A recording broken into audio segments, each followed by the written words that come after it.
Watch me flex my flow, you'll be the next to know. Spit it hot flambeau, swing them bars like whoa. Grab the remote control, must've called a million times, I'm on the other side, hello. Better watch that stream, caught up in the track to beat. Scrub that beat with bleach, so when I hit it, bro, I spit it clean. Burn it now, have to turn the furnace down. Y'all don't want this beef, I hit them with a holy cow. Hit them with the verse, got them thinking, wow. This ain't a game, kid, why you play around? This that ill spit, them bars are so sick. I'll shock the whole world, anaphylactic. Every single time I spit another rhyme, the planets all align so bright I blind them with my shine. Bro, I'm designed to make your confidence decline. Every line about to blow like stepping on a landmine. Here we go. Here we go. Here we go. Oh man, what is going on? It is 8 p.m. and we are back from some on-road racing action. Crazy day out at Windsor RC Raceway. First off, I got to thank Brandon Marshall, Brian, and Wes for putting on a phenomenal show and giving us locals a place that we can go and race with our kids. Without them, none of this would be possible. So a huge thank you to all of those that helped make that possible. And on top of that, we had Michaela's friends show up and basically show how to throw down first time off the trailer. These two kids killed it. They both made it to the A main. We're not going to tell you how many were in it, but they both made it to the A main and were battling for top honor. So super cool to see that. We'll get into that in a bit. You know that we got somebody waiting in the wings, and it's been a hot minute since he's been on here. I got a little something from my guy, Jeff Joyce from Final Edit. See what he's got cooking up in there. But you know what? We got to talk about the Rug Burners race first. That was RC Niagara's race number 1 of the point series. And man, oh man, was the turnout phenomenal. I bet you Pete was super happy about that. Over 100 and something entries. I got to see when we pull it up on the screen. But we got it in order like this. We're going to talk about the Rug Burner race first. They're going to talk about the St. Catharines race second. And then our home race third. So without further ado, let me bring this kid back on board. We got none other than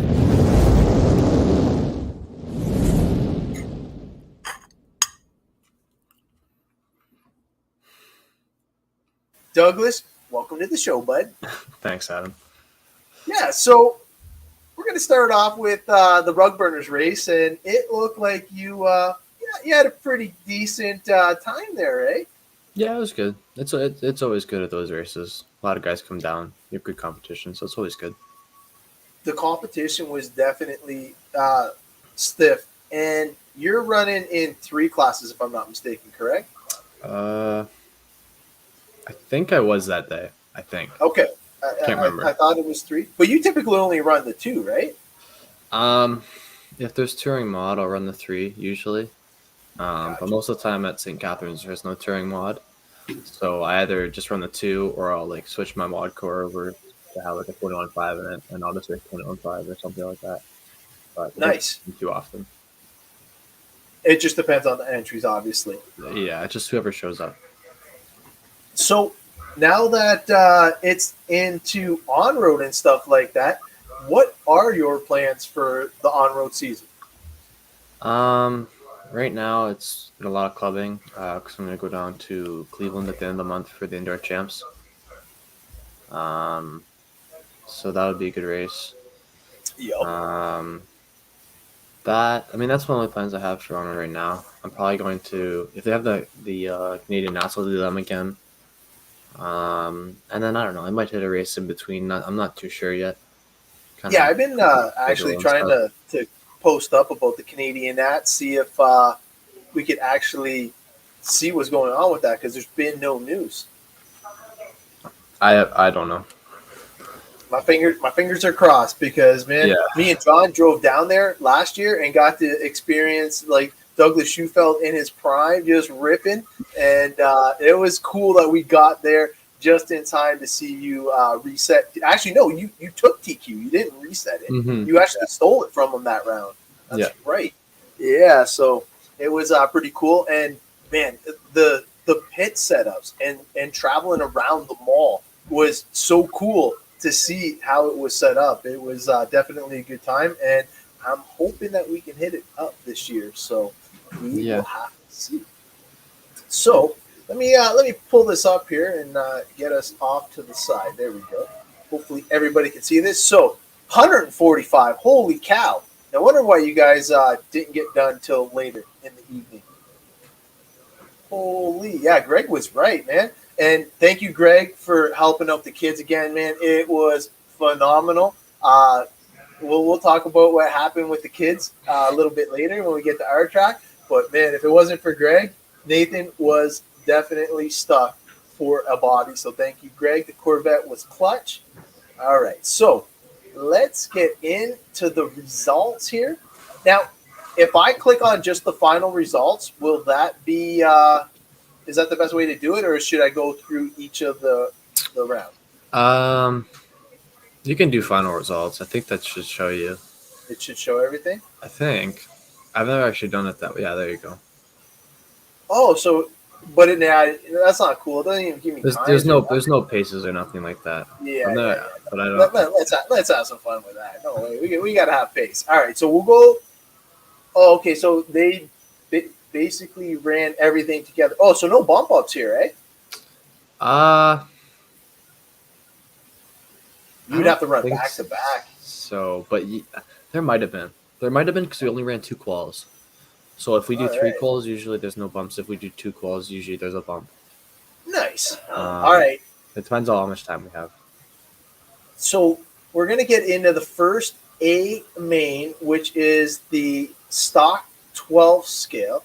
And I'm guessing this is foam? Yeah, it's foam 17.5. Okay. So, holy cow. Tom, to beat JB is no. Whoa. And to beat Douglas is no small feat. Look at the percentages for your guys' consistency 97.4, 97.9. Like, wow, all these guys are fast, eh? Yeah. Mark?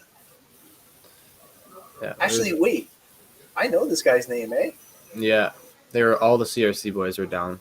They're coming back down next weekend, apparently, too. Oh, man. So you got your work cut out for you, eh, bud? Yeah. I mean, I don't mind the 17.5, but I prefer the 13.5. Because of its rug burners, it's all 17.5. But I mean, 17.5 is okay. It's just hard because with that Niagara, you drive basically the whole track full pin for 8 minutes. Really? So it's like don't make a mistake and hit every single mark. That explains the consistency. Because, man, the top 5 all had 97% consistency. That's a feat right there, man. Like, holy cow. These guys were actually killing it. No, that looks like a super close battle. Everybody 46, 46, 46, 45, 45. Like, everybody's within, like, seconds of each other. Wow. Oh, yeah. That would look like who was calling the shots? Like, who was on the mic? I think it was Pete. Okay. Yeah, I'm pretty sure it's Pete. So, Vintage Trans Am. Little Birdie told me Greg is now switching over his VTA into a touring car. So, looking forward to racing with him there. It's always fun racing with him. So, up top, Trans Am, you got Kenny. Darren's fast in a lot of stuff. I'm not going to lie. Like, this guy was killing it at the barnyard. Now he's killing it on road.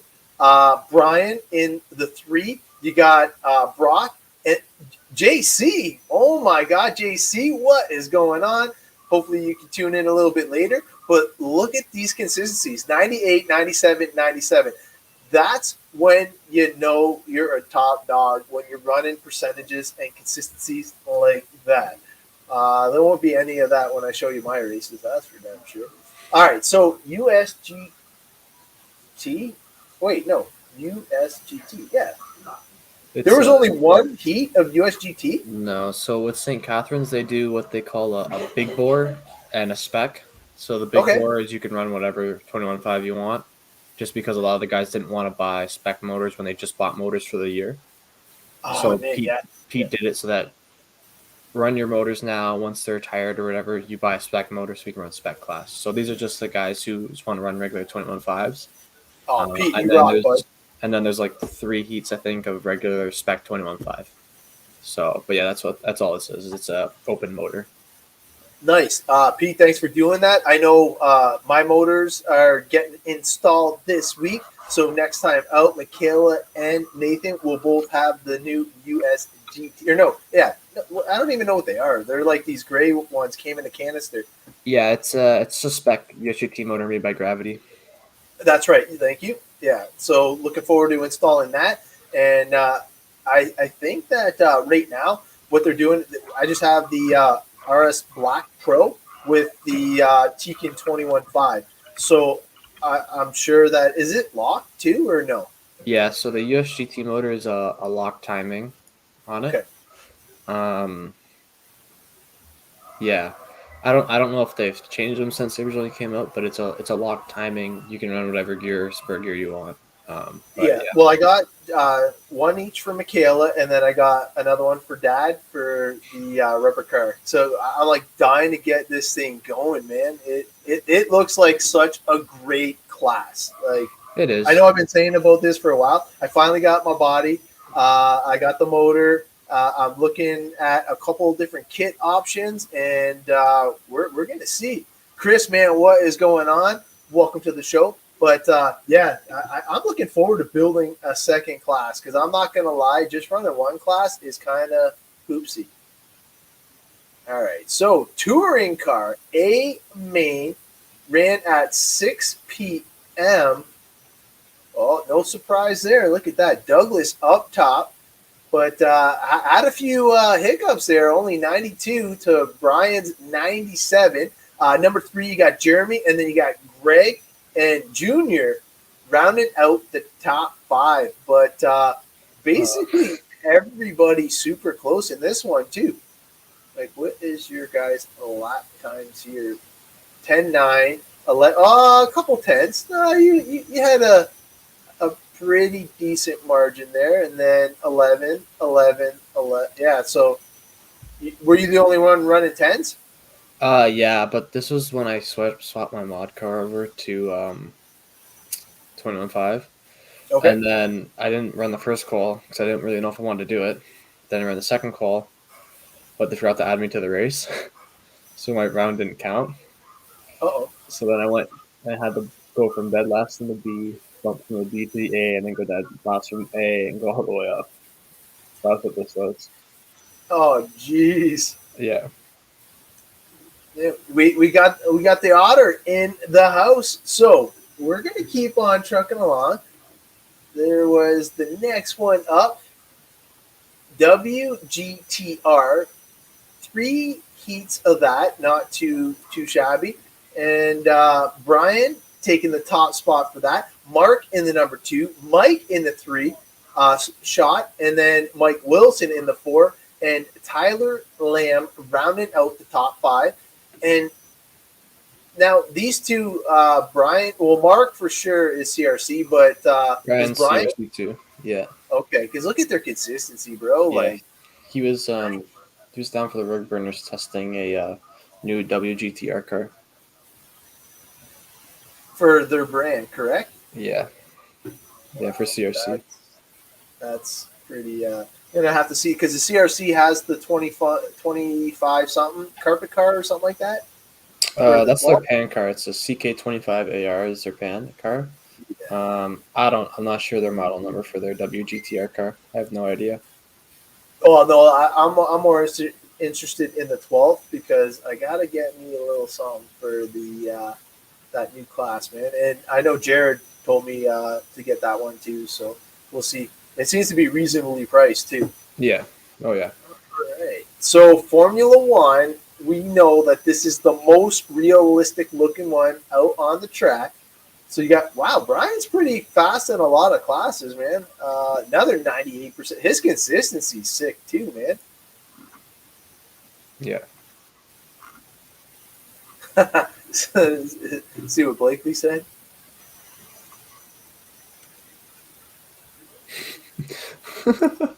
We'll see. But yeah, no, I'm not going to lie. Learning to carry corner speed for on-road is critical. Critical. If you're not carrying corner speed, oh, man, you might as well just pack it up and wait for the outdoor season to start. So I got okay here. I'll go through it again real quick because I just got blown away by him hitting 98% again. Brian, Frank in the number 2, Mike in the number 3, Steve in the 4, and Clint rounding out the top 5. Not too bad of a showing there for Clint. All right, so now going into the USGT spec. So this is running the USGT spec motor. These are the top dogs here. So you got Brian in the top spot, Kenny in the number 2, Darren in the 3. Not a bad showing for him, but something happened there because look at that, 77%. I don't remember what happened in this race. I have no idea.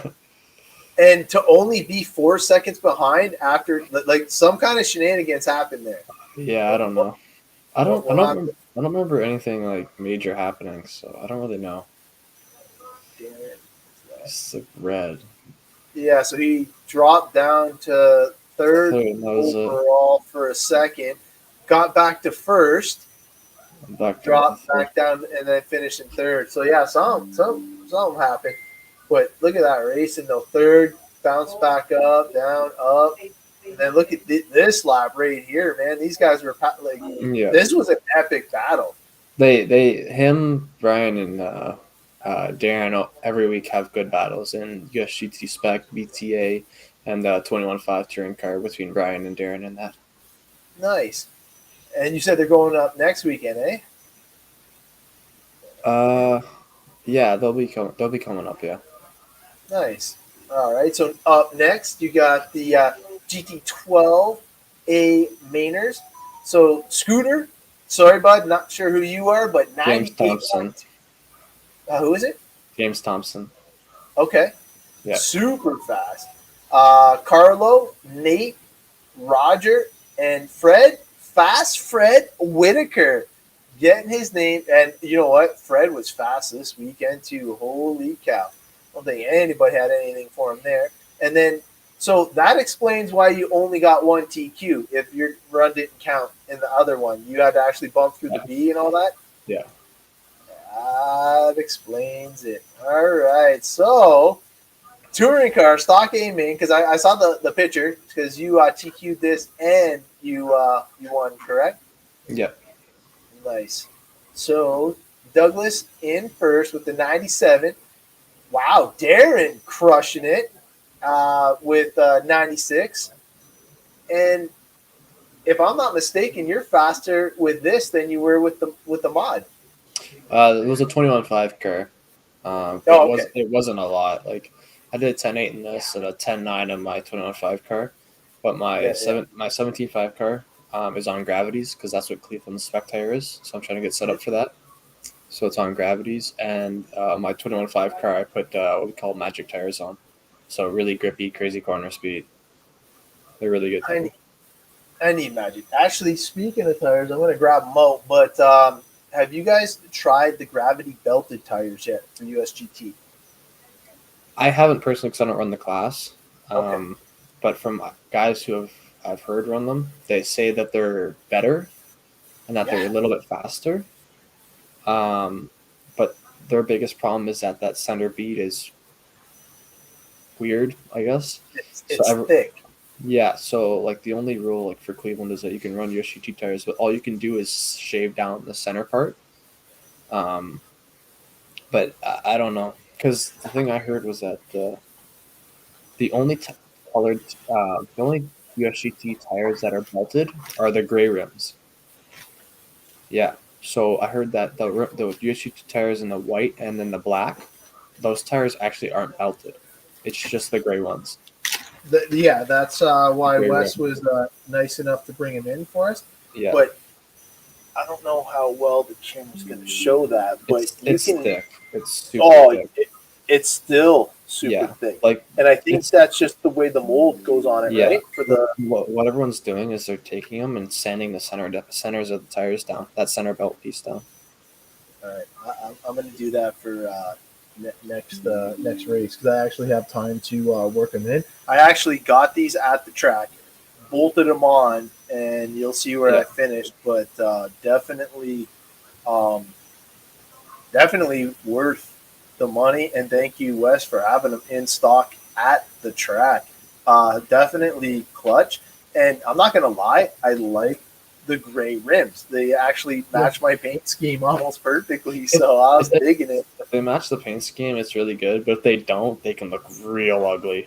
Like I bet. for some people, their color, like none of their colors are like dark. It's like a white or red and maybe a black or something. And it's like the gray just doesn't suit it. And this is like, oh my god. Clashes. Well, I got to say that Nathan was able to step it up really good. And I know Greg had a set of tires that he hooked them up with. They were like literally just to the point where they were starting to grip too much. So they were just starting to balloon just a little bit. Okay. Yeah. So what I did was I actually pulled Nathan's dual rate down and he lit it up. Like I'll talk about it a little bit later, but man, him and Carson had a wicked race, man. It was cool to watch. But all right, I think we got the next one up here. This was today, so I only saw the results of one. So you got 90 entries here. Where is this track located? In St. Catharines, I know that, but what's the track like? On Facebook, it's Niagara RC, I think. Okay. Niagara RC Niagara Indoor is what it's called on Facebook. Gotcha. But it's in the Lions Club in St. Catharines. I don't know the address. I can probably get it if you give me 1 sec. Yeah, no, just we weren't sure about that because I got confused. 7 Park Avenue, St. Catharines, Ontario, Canada. Holy heck! Look at how fast he got that. Oh, Steve was pretty quick too, but that's only good for second place there, Steve. But no, that's awesome. So Yeah. I'm gonna have to look it up in GPS it because I know that with Nathan wanting to try and do a little bit more on road so he can go to the Canadian Nats. I'm gonna try and get him as much practice as I possibly can. Not a real huge on road guy, but you know what? If Nathan's having fun doing it, I'm gonna support him the best I can. Yeah, of course. All right, so let's see what we got kicking here. So we're going to start. Oh, so they run it the exact same way. Okay, so we got 12 scale stock, which is here's the thing on this one. This is all 13.5. The three of us here are only racing 13.5. The 17.5 guys were classified as the B main today. Okay. Yeah, so if you go back to the 17.5, that's technically the 17.5 A main. It's just classified as B because Pete didn't really want to separate it as different names. Gotcha. All right, so Nate taking the win in that. You got Adam in the number 2 and Al Gitlia in the number 3.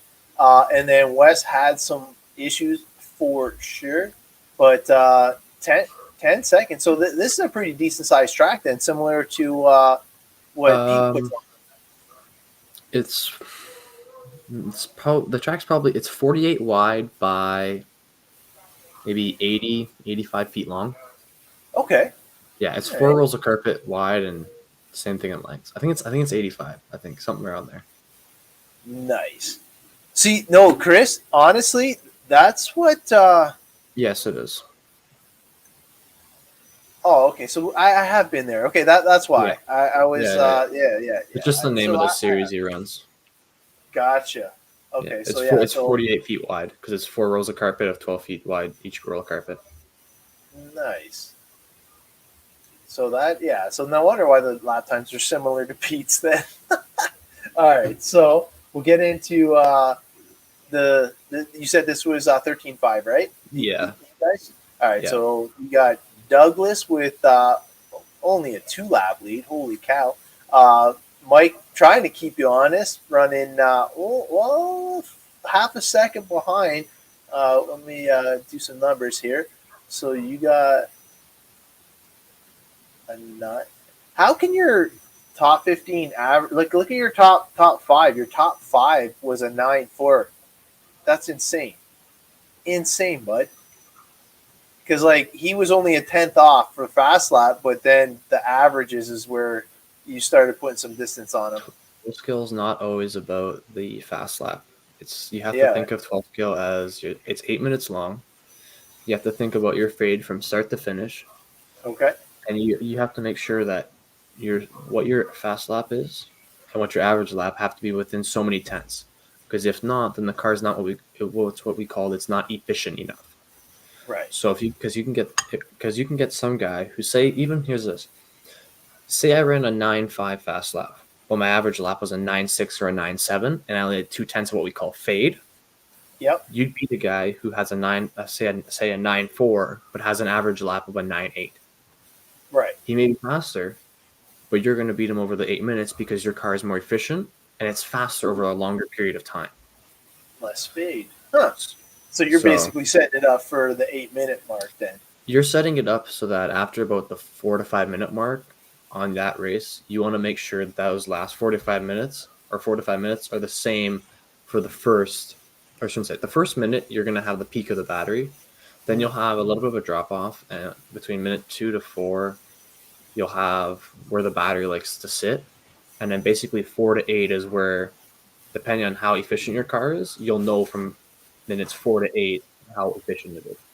Nice. So basically, whatever the car is at from 2 to 4 minute mark, you really want it to stay within that same time, or a tenth slower from minutes 4 through 8 is really the optimal time range kind of thing. Well, dude, like, look at your standard deviation is 1/10 off. That's insane.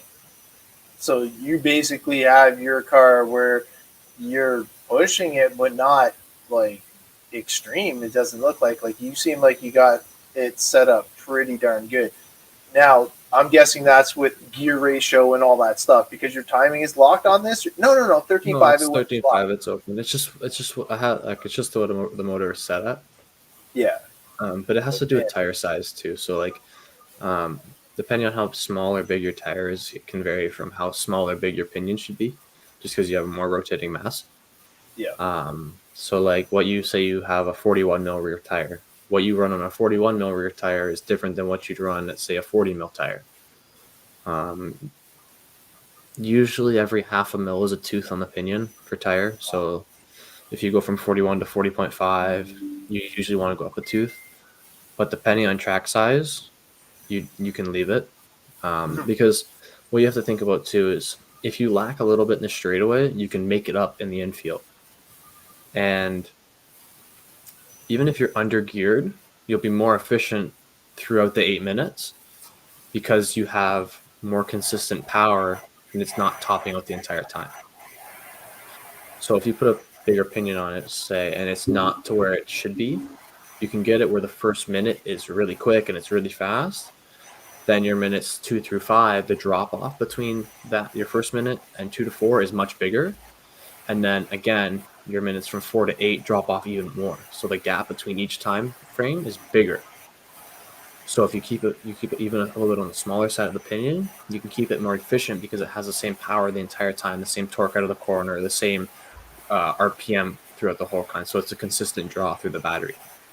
So you'll see guys try to play with that to see, okay, too big, too small. That's why when you see guys reference efficiency, they're trying to get their car so that from start to finish, it's as little gap as possible.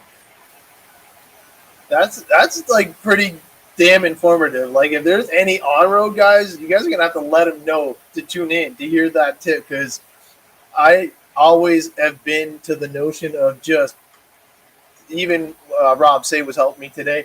He's all like, "Oh, just go up 2 teeth," and then again he's like, "Oh, just go up 2 more teeth." And like by the time I was done, I ran out of teeth. I couldn't even go up anymore. I wanted to go up to 50, and I think my final drive ratio would have been right around 410 or something like that. I think he was trying to work out, and Uh, it, is it, that it touring was car? fun. No, it was for USGT. 410. Trying to think. Yeah, because the track is smaller. Yeah, yeah. Yeah, Because normally the guys at St. Catharines are anywhere between 3. 3.6 to 3.8. Okay, that's what Um, it was. but smaller track, I can see a bigger gear ratio for sure. Yeah, he said it'll give me more pull out of the turns, and you want to make it up in the infield. But I thought Yeah. like it gave me crazy top end speed down the back straight, though. You know, I was like, holy hell, this thing's flying. I couldn't imagine if I actually had a 52. So I am gonna order one because I was only coming off at 128, 130. That's not bad at all. No, Usually those motors. I mean, guys are on them hot, but like they don't want to. The problem is that because those motors are locked, they try to just put bigger gear and gear and gear on them, and Freddie. all it is that it's they try to stick the biggest gear on there without overheating the motor. Right, So but that's not always good though. it isn't, but the problem is that because the USGT motors have locked timing, the Okay. bottom end grunt in the motor is a lot because there's not a lot of top end RPM on it. So guys are try to stick on big gears on it with small spur gears to get the Yeah. top end out of the car because the bottom Right. end's always going to be there because the RPM band is so small. Yeah, because instant torque, instant It's torque. instant Yeah. torque, instant torque. So guys are trying to put as big as possible on, not big as possible, but as big as possible to where the motor is going to be again efficient during the race, but not overheat. Because the worst thing you want to do is have the motor overheat. That's like the worst thing you could ask for.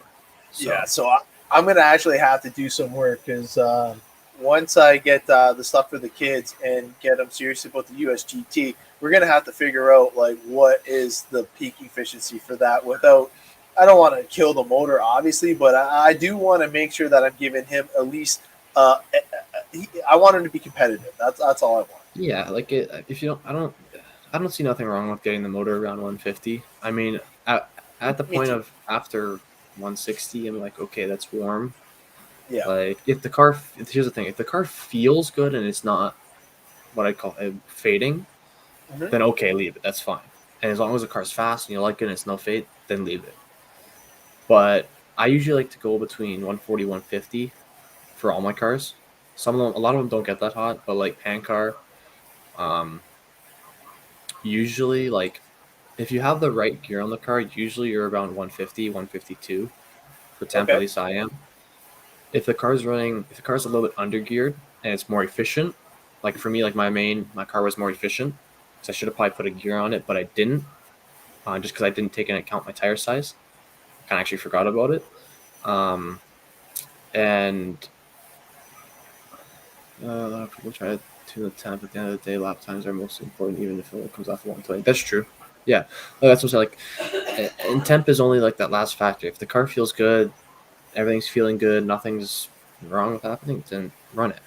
But again, it's just one of those things where it's like I don't like it too warm past 150 because then you get starting into that point where it's a heat soak and it's the motor might not like it. It might like it. It might start fading really bad. You don't know.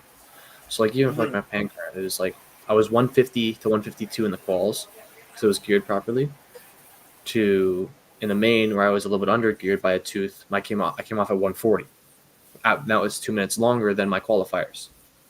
Wow. So So cool. The longer yeah, you ran, the cooler it got. it wasn't that I ran longer. It was that I was under geared a little bit, so the motor didn't have to be working harder. Right. So and that's where it's hard to figure out because there's a fine line between being over geared, trying to be efficient, and being under geared. Mhm. Because being over geared is when you're at the end of the straightaway, it's still building RPM. Efficient is when you're topping out about halfway down the straightaway, maybe 2/3 of the straightaway, Mhm.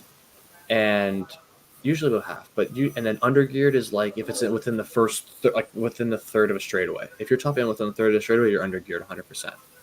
But again, honestly, it's all feel. No, that's how Rob knew right off the hop. Like he literally took Greg's car for 2 Yeah, laps, and he's like, "Yeah." this is what you got to do. Yeah, I'm like, and a lot of the time you can see it too because you can come out of a corner and the car's instantly gone.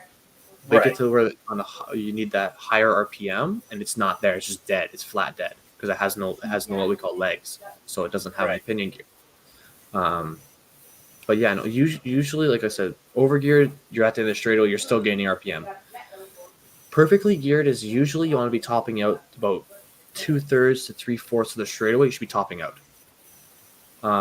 Undergeared is like half to 2/3. Not undergeared. Like efficient is like 2/3 to a half, and an undergear is usually 1/3 to a half. As if you're topping out within the first third or half of the straightaway, you're undergeared. And right. you can tell because you could come out of the corner and you have all the power there immediately, and it either might push or it might slingshot and you can't control it, and then all of a sudden it's dead, like it's flat on speed. So yeah, Oh man, see that's good info right there, man. The on-road guys are gonna love this this little tidbit here. All right, so vintage Trans Am. Wow, 3 heats for this. So we're gonna go right to the AMA. You got Kenny in the number 1, Darren. I gotta say, bud, you are doing pretty damn good, man. A lot of podiums here. You got Richard in the 3, Brock in the 4, and Chris in the number 5. Love the last name. I probably wouldn't pronounce it right, but holy cow, it's all good. So USGT, I'm guessing they did the same thing as what Pete does for this one. yep. What's going on, Matt? So basically, USGT. This is the ones that aren't the stock spec. No, ones. they're just whatever 21.5 you want to put in the car. Yep, 21.5 be perfect for me. So Richard, you got taking the top spot. Senior in the number 2. Al in the 3, and Grant in the number 4. And a very close race in there. Everybody running 11s except for Grant, so not too shabby at all. Next up, you got the touring car 21.5. So this is what class I would typically run. And you got Scooter taking the top spot. Junior in the number 2. Jeremy in the 3. Brian in the 4. And look at that, 10-6, 10-8, 10-8. Super close there. That's some fast laps for sure. But Scooter taking top honors there. Keep on going. We got WGTR, which is the 10 scale pan, right? Yeah. Rubber so tire. You got Mike. This is rubber tire, right? Yep. Yeah. So you got Mike in the number 1 spot, Tyler in the 2, Patty in the 3, Al Gitlia in the 4, and Wayne in the number 5 spot. Not too shabby there. Top 3, we're definitely on pace. Going into the next one, you got Formula 1, only one main here. You got Alex taking the top spot, Patty in the 2, Josh in the 3. Everybody getting a podium spot there. And then you got the USGT spec. Only 2 main. Woo, Darren with the big win over Brian. You got Chris in the 3, Brock in the 4, and Carlos in the 5. Up next, you got the GT12. Scooter's cleaning up at this event, eh? Yeah, his GT12 and his 25 cars are both fast. Nice. You got Nate in the 2. You got Roger in the 3. Wayne in the 4, and Mallard.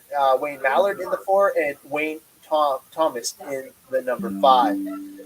Last but not least, you got touring car stock. You only ran the 1 class? No, you ran the 12 scale. Yeah, so 13.5 in this. Look at that. You and Pete tied for consistency, tied for standard deviation, consecutive laps. You got them by almost. You got them by 1.1 seconds, dude. That's not too bad.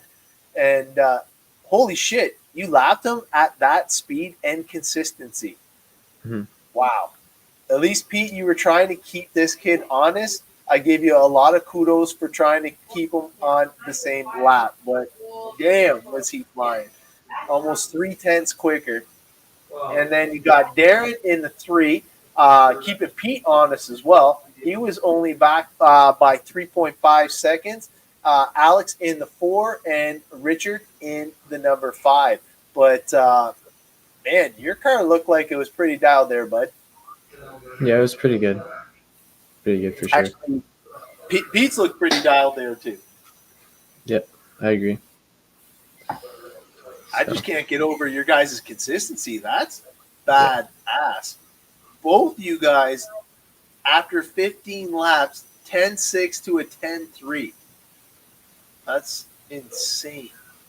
Your top 15 is better than anybody else's fast lap. That's just bonkers. So you're going to the Cleveland Nats, you were saying, right? Yeah, indoor champs. Yep. That is going to be sick. I can't wait to cheer you on there because, man, I think that they got a little something coming once you roll into Cleveland, that's for sure. So I'm wondering, do you think – I'm going to tell you right now, I'm signing up for the Invisible Speed course. I need to oh, man, what is going on? Kenny. Yeah, man. Yeah. Douglas kills it week in and week out. No kidding, eh, Jonathan? I appreciate it, Jonathan. Yeah, he's definitely the kid right now showing us how it's done locally. But so, like I was saying, I am getting the Invisible Speed class for me. Do you think that Nathan is too young for it? No. God, no. No. Okay. It simplifies things so much that honestly probably a brand new driver could understand it. Wow. He simplifies it extremely well and explains it in ways that I've never thought of. Okay. And just simple things like camber, toe, caster, ride height, droop, all the more basic setup tools that you do, he explains extremely well in different ways, and he really simplifies it. And then he shows you he has like digital lines and diagrams that are active that can show you how the car reacts in the corner on the screen of the video he has. And then he has videos from drivers and cars racing of the rear or the front end of the car to see the difference between what 1 degree versus 2 or whatever it is in between changes the car or how it reacts. He has it in everything. Lines. He has a video specifically on lines of the track of a flowy line versus a tight line versus kind of like in the middle, keeping it in the middle line, and what's the advantages and disadvantages of each line and what you should be taking and what you shouldn't take. And he has stuff like that. I'm trying to think. He does a lot with toe too, or even with, the best one is nitro motors too. He has a carb that's cut in half, so you can see everything inside the carb that happens, and he shows you exactly every piece of it and what it does and how it works. And if you turn this, it will do this to the carb, and if you pull, he'll show you right inside because everything still works. He's cut it off where you can see where everything still works, but the casing is gone. Oh, nice. He'll show you the needles and stuff like that. And you can see how it works. And then the video usually right after it is it actually in the car, and then you listening to it to see how it sounds different. So I mean, it's honestly it's super beneficial to any level of racer. But to you, to Nathan, Michaela, anybody who wants to get faster, it's, in my opinion, it's a worthwhile investment. It's definitely, you'll think of it's just going to make you think of different stuff to be doing when you think that the car has a problem. Say initial steering. The first thing I think of as initial steering is, because before your initial steering, I'm like, okay, so you don't have enough steering going into the initial corner. No, it's not that you don't have enough steering. It's that the car is not reacting fast enough to what you want. So then you get into thinking, well, the car is not reacting. It's not that you don't have enough initial steering. The car is just lazy. So then you start thinking that it's lazy, and you go, well, why is it lazy?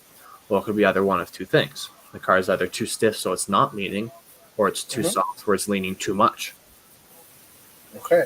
So, because when it's lazy, sometimes, especially with on-road, if it dips too hard to the one side and it's too soft, it doesn't have enough spring or oil to return back. So it becomes that lazy effect. But if it's too stiff, it doesn't move left or right.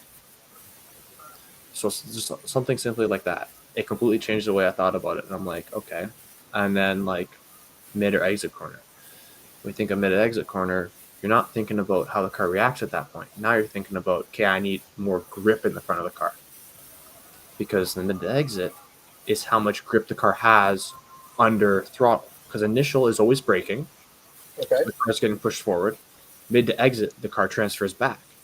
Right. Well, So if the car is transferring back too much and you need more mid to exit, well, you can either, the first thing I think of is I do ride height. I can raise the rear ride height so that the spring has a little more spring on it, so that it pushes it back. So it's not so, yes, you sacrifice a little bit of rear grip, but if you're doing this, you already have enough rear grip, and you can make other changes to a car to get more rear grip out of an on-road car much easier than, say, a mid to exit.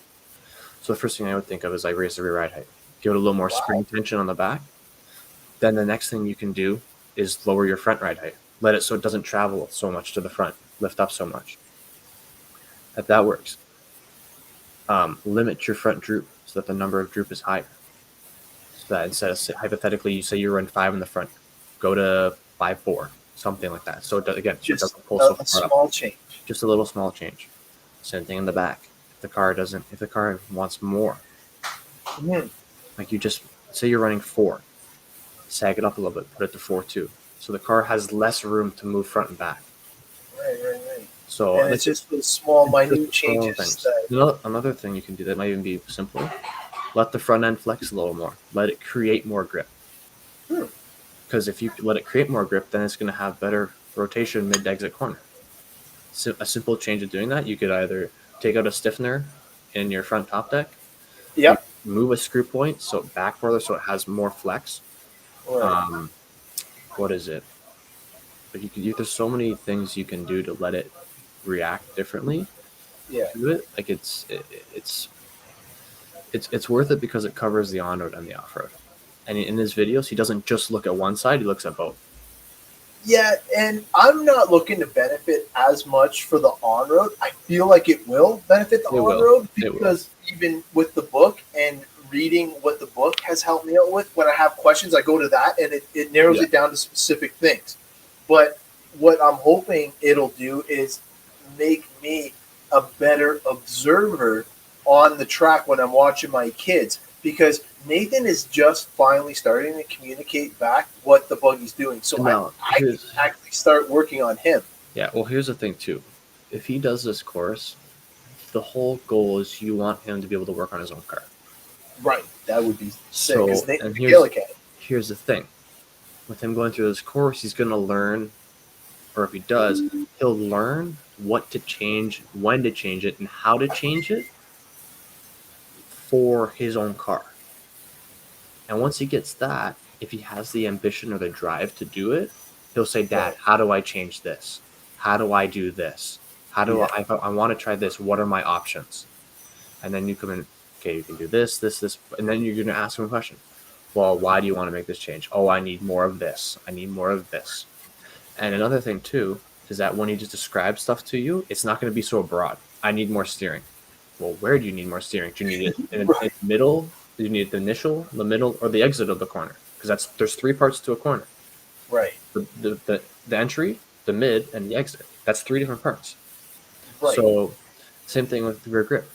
Oh, I need more rear grip. Where do you need more rear grip? Under low speeds, under high speeds, under braking, under acceleration. Where do you need it? That will teach him. If you can explain it like that, like you're giving me goosebumps, because I want him to be able to tell me that information. And if us watching these videos together can actually facilitate that to the next level, you know how much better we'd be able to make Nathan. Because right now he's running a mishmash between like mine and Michaela's setup, and like I just experiment with all 3 of our stuff because we're running the same kit, obviously, but it's trying to find something that works with him. Either we hit really good and you see that based on his results, or we're way out in left field and he can't communicate what changes he needs in order for me to make it better for him. So if we can get that, I would love for him to work on his car. Trust me. But even if he can get the communication part down, I think that would be money well spent. Mm-hmm. Well, and it's not just that. It's the part of the reason too is not a lot of kids want to hear this, but once you start working on your car, the freedom of being able to go play with other kids, to be able to go run around for the whole day and just go and drive, it gets limited. And I don't, like, how old is Nathan? I don't know how old he is. 11. Okay, so he's still at that age where it's like he still wants to go have fun, run around, whatever. But Playing tag. yeah, so Yeah. he's still at that point where he's like, I just want to go race. He's not in the I want to take it super serious yet, which is okay No. because if he continues at it, he'll get around to it. But it's one of those things where does he want to take that next step to do that? Because if he does, then you're there and you can help him. But again, it's also going to cut his what I call free time of doing whatever he wants, probably in half, if not more. If not more, because on the ride home, he was talking about his battle with Greg's kid, Carlson, and Yeah, it which was is great. epic. Which is great. Oh my god, yeah! And he was asking, he's all like, "Well, he's like, last week I A-mained it, and then this week I just couldn't get the car to rotate on power." And I'm all like, "Well, yeah." And I was asking what you were saying. I'm like, "Well, was it like on power, or was it like mid turn, or was it like coming in?" And he's all like, "Well, no, it just wouldn't turn." I'm like, "Well." Like the whole thing wouldn't turn. Like, I don't know. It seemed okay, but that's the whole thing with like the describing of it, and that's where even you might have to help him out too with that. Like when you watch the car, what do you see? Because when you tell him what you see, most of the time you're probably right. But because he doesn't understand what to look for yet, because he hasn't asked the question. He hasn't. I wouldn't say taken the time to do it, but he just hasn't. No. He hasn't looked. He doesn't know how to describe it. He doesn't know what to describe it as. He just knows the basic words of when it's not working. That's what he says. This is what I do. And then at that point, you're like, okay, I don't like that's not enough. Blah blah blah. But then it gets to the point where if you can watch his car and then he comes back with that, he might not tell you something so descriptive, but you know in your head what specifically it is. So you can change it and help him. The only change I made to his car going into the mains was I put a 1 mil shim on the outer links, raising it up on the outer, and it got it to where he actually passed him and was leading for a bit. And the deal was if he beat him, that he would have got what game did he won? He won, I don't know, Minecraft or something like that. And he almost beat him. And like you can tell, I told Greg, because me and Greg were both watching our kids race, and they were racing super clean. So I was proud of them for that. But even Greg's like, I'm like, Greg, look, man, he was shaking. Yeah. He was up there because he had the lead. And on the ride home, he said, Dad, he's like, it's so much easier to chase. He's like, when I was out front, he's like, I just didn't want to mess up, so I felt like I went slower. I'm like, it's always you did. No, he did, and he was all like, man, he's like, I thought I was getting the game for sure, but no, he impressed me, and honestly, it was because of like Greg helping him out and giving him the Corvette body. And don't worry, we'll get you that wing back once he smashes this car up, because I'm sure it'll be just a matter of time, but. They had an epic battle, and I couldn't have been prouder. So it was fun to watch, and Michaela was able to beat all of her friends, so that was super cool too. And having new kids out there was pretty cool because they had no clue what Michaela did. And she went to a new school, so when she was like, "Yeah, no, we go to events and like people show up and set everything up," and when they got there, they're like, "Oh. Wow, like this is totally not what we were expecting." And it was cool to see the smiles on their faces too, and especially when they got to compete too in the novice class for the win, they were like just blown away. Windsor RC Raceway actually has some rental cars, and they're the Tamiya TTO2s. Yeah. Yep. And honestly, I was blown away at how tough they were because they were smashing, like, oh my, I was Yeah. like, holy cow. But yeah, the durability montage definitely there. And Wes, Brian, and VJ are definitely doing the right things to make it inviting for everybody. So I Yeah. got to tip a hat to them for that. But yeah, no, I'm happy to hear that you think that the invisible speed will benefit more than just me, because Yeah. I know Michaela likes to work on her stuff. Like, you even seen her even at O Town towards the end of the season, trying to get better because she Yeah. was sick and tired of finishing like last. So she was Yeah. on it, and her results were getting way better towards the end because she wasn't at the bottom heats anymore. She was Yeah. actually in the C and the D main. So Yeah. definitely getting a little bit better. No, I agree. So Matt's saying that you're going to some indoor off-road race. What one's that, bud? I'm probably gonna go to do some barnyard, the 10 skill barnyard stuff that they're doing for off road. Gotcha. Yeah. Gotcha. So we're gonna Okay. probably try that out and see how it goes.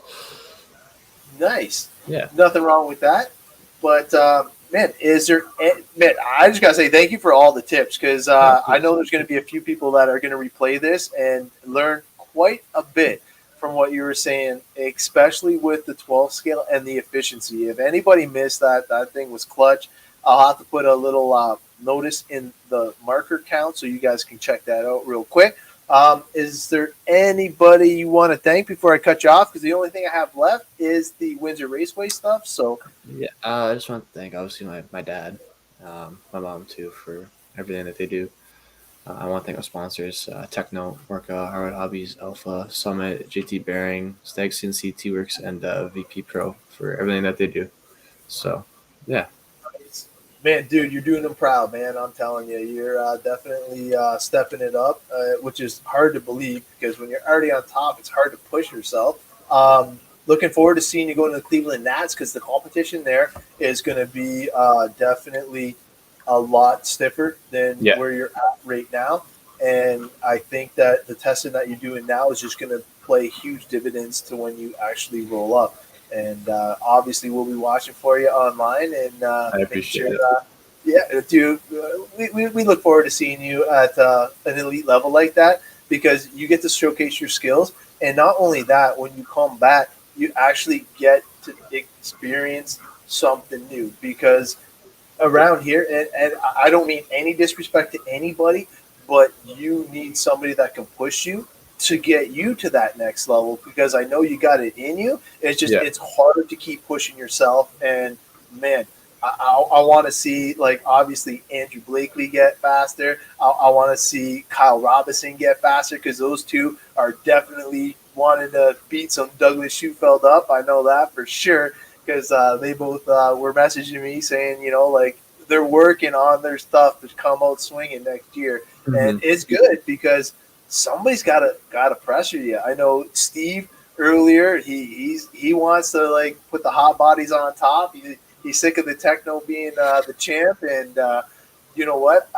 I feel with the new stuff that they were working on. I seen the spy photos from Little Bump, and everybody's getting a couple cool things with the new kits. So it's definitely going to be interesting when 2023 rolls around. I think it's going to be an exciting season, and man, I can't wait to see you showcase it with the top dogs, because whenever you do get that opportunity, so far, man, you've been lighting it up, man. We've been pretty impressed with what you've been able to do.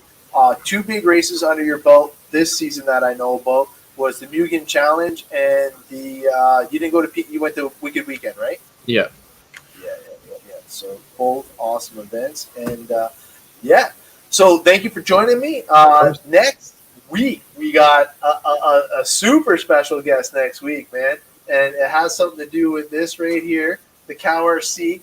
Huge announcement. This guy's going to be coming on board, and oh my God, I cannot wait. Yeah, I'll actually post it Monday so we can start sharing the link. But this guy is pretty sick, so I'm looking forward to having him on board. But I'm going to cut you loose. And next race for Douglas before we cut you loose, though. Probably Niagara RC indoor clay Saturday trophy race. Nice. Yeah. Indoor clay. Yeah. Ooh-wee. All right, man. Good luck. Thanks. All right, man. We'll talk to you later. Sounds good. All right, man. Douglas just bestowing crazy information for us, hooking everybody up. Thank you, Douglas, for all the tips. But before we cut you out, we got to go to the race that we had today. We had 42 entries, which isn't too bad for the second race of the season out at our local track. So we're going to go right into the A main. So Formula One A main, you had Paul Sousa taking the win over Brian, who really stepped it up this week. Number 3, you had Pete.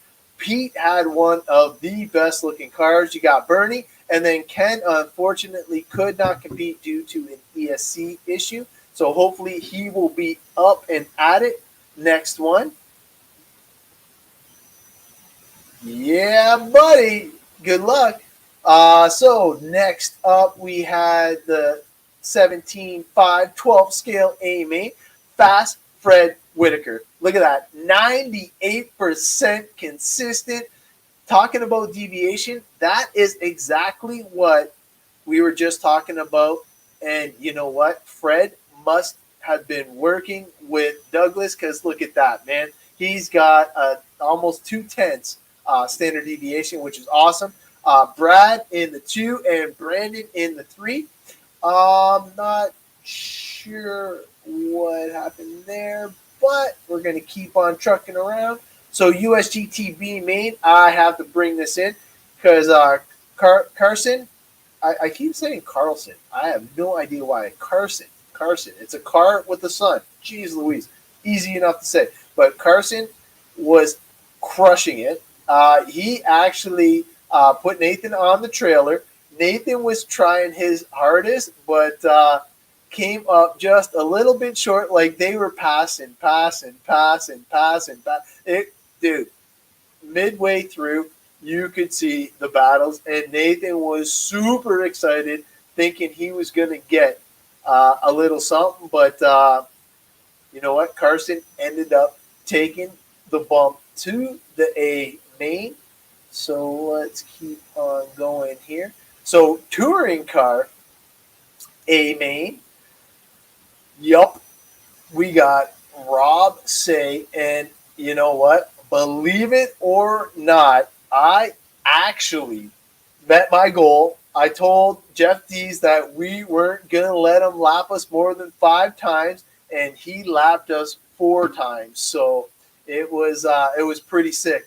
But, man, Greg, it was awesome to watch him battling it out. And you know what? It's just a matter of time before me and you will be in the B and they'll both be in the A. I'm sure of it. So you got Rob with 96% consistency, Jeff Dees with 95. I actually had 96. Pretty proud of myself there. But, man, like 4 laps. Really, Rob? Holy cow. And the funny thing was, I don't think that he truly had to push it towards the end, but he was running 8.1s, almost a full second faster than myself, and literally a little over half a second from Jeff. But Jeff really set it up. Matt, yeah, there actually is a video on Live RC. I believe you can actually if you have the bonus laps, it actually has the video saved. You could have watched it live as well. So it is pretty cool. Now that I know that they actually have the live video and having the possibility to do replays, well, I might have to go and get the bonus lap for sure. Going into the GT12, yeah, Fast Fred Whitaker taking it down again in commanding fashion with a 5-lap lead. Oh shit. There you go. I did not know that. So Rob says the vids are on YouTube as well. That is kick butt. I did not know that. Thank you, Rob, for that. In the number 3 spot, you got Chuck. And rounding out the top 5, you got Brad. And I know Brad said he had some issues in the final there. Way over geared. You could tell he was full send down the front and not enough in the other area. So Novice, you had Ben with his first time out, lapping the field, 22 laps, running 11 seconds, pretty darn solid, 85%, not too bad. Doug Malott in the 2, and Sawyer in the number 3 spot, but 22, 21, 21, all evenly matched, and having those renter rides was super cool to see. Last but not least, US GTA main, no surprise. You got Rob Say in the number 1 spot, running 8.5s, almost as fast as his touring car, which is pretty crazy. 98% efficient. D's also killing it with the 97. And then Jeff, I felt like I could have beat him. He actually was traction rolling. So that's why his consistency is a little weird there, because he had to battle back. But yeah, his consistency was kind of low. I ended up getting 4th, and Fred Whitaker was right behind me, rounding out the top 5. But definitely fun. I threw in a car I got from Mike Moore. Wasn't really set up. Rob was trying to help me with the gear ratios and stuff like that, but it was not where it needed to be. So I currently have it on the bench. I'm going to get ready to tear it apart and kind of see if I can give it some love. But other than that, an amazing day out at the Windsor RC Raceway. You know what? I don't do this enough. I got to thank my sponsors, and I got to thank everybody that helps us out. Rob, you killed it for me today. Thank you for getting Michaela's car fixed back up. Greg, man, the help there is utterly amazing. We definitely appreciate it and feel all the love from Ross Racing. And you know what? I got to thank Tegan. I got to thank S-Works. I got to thank Summit RC Racing. And you know what? Without you guys, I couldn't do it. And my favorite tool of the day would have to be my Cal RC Blaster. That thing got through all of the fuzzies from the carpet and the rubber from the tires. So thank you, Cal RC, for keeping us clean and cool in the pits. And for sure, Chris, we will see you at the next one. And we will see you next week. Don't forget, special guest, Cal RC, going to be in the house. We'll talk to you guys next week.